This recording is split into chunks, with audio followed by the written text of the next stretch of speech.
প্রথম বিষয়টা হচ্ছে যে রোহিঙ্গা নিয়ে 1,80,000 রোহিঙ্গাকে তারা বলেছে যে they are fit to return to their homeland.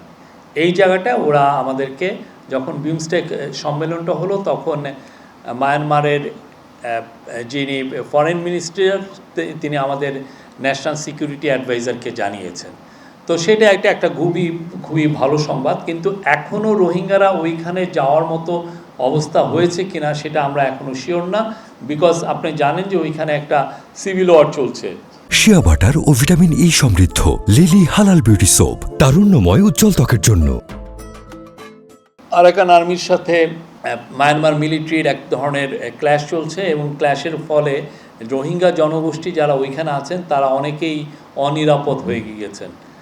আর এই অবস্থায় সত্যিকার অর্থে মানে ওদেরকে মানে পাঠানোটা, এটা তো কেউই ইন্টারন্যাশনালি এটাকে সেফ মনে করবে না।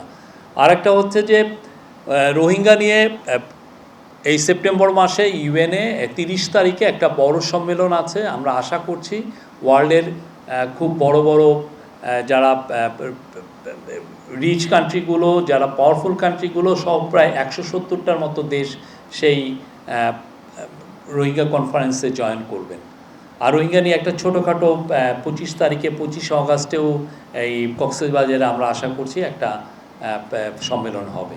তো রোহিঙ্গা নিয়ে আমাদের গভর্নমেন্টের যথেষ্ট ফোকাস আছে। আমরা চাই রোহিঙ্গারা যাতে তাদের বাসস্থানে পিসফুলি রিটার্ন করতে পারেন ভলান্টারিলি।